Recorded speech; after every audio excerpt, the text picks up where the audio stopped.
In today's video, I'm going to compare LibreWolf and Mozilla Firefox to help you decide which browser is the better choice for you. If you want a private browser, a fast browser, or just the best everyday browser, this comparison will make things simple.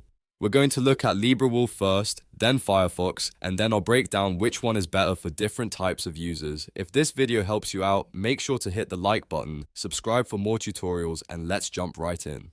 Let's start with LibreWolf.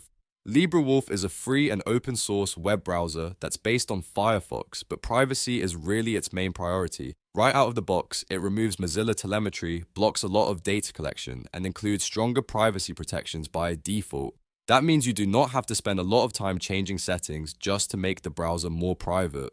LibreWolf also includes enhanced fingerprinting protection, which helps make it harder for websites to identify and track you across the web. Another big advantage of LibreWolf is that it often comes with uBlock Origin already installed. That means ad blocking and tracker blocking are ready to go from the start, which is great if you want a cleaner browsing experience with less clutter and fewer distractions. For users who care a lot about privacy and security, LibreWolf can be a very attractive option because it is built to be hardened and minimal. But there is a trade-off. Because LibreWolf is so focused on privacy, some websites may not work exactly as expected. Certain logins, embedded media, or site features can be a little more restrictive, and that can be frustrating if you just want everything to work smoothly. Also, features like Firefox Sync are not included by default, so if you want to sync bookmarks, passwords, and history across devices, LibreWolf is not as convenient out of the box. Now let's move on to Mozilla Firefox. Firefox is developed by Mozilla and is one of the most well-known open-source browsers in the world.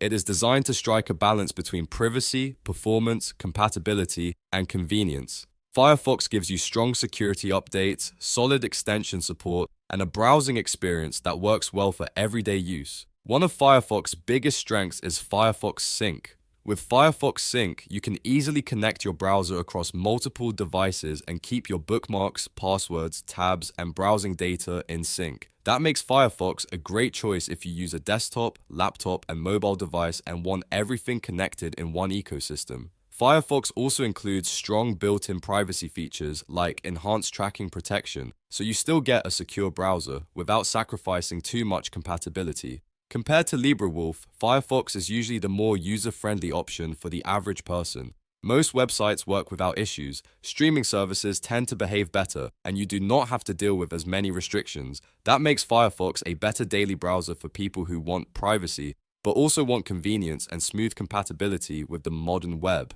So which browser should you choose? If your top priority is maximum privacy and security, and you do not mind giving up a few convenience features, LibreWolf is probably the better choice. It is ideal for advanced users, privacy-focused users, and anyone who wants a browser that is hardened from the beginning. But if you want a browser that still gives you strong privacy, while also offering better compatibility, syncing across devices, and a smoother experience for everyday browsing, Firefox is the better choice for most users. For students, casual users, content creators, and people who simply want a reliable browser that works well across the web, Firefox is usually the safer recommendation. My simple verdict is this: choose LibreWolf for maximum privacy and choose Firefox for the best balance of privacy, usability, and compatibility. Both are excellent browsers, but the best one really depends on how you use the web every day. If you found this comparison helpful, please give the video a like, subscribe to the channel for more tech tutorials and browser tips, and leave a comment letting me know which browser you use right now. Thanks for watching, and I'll see you in the next one.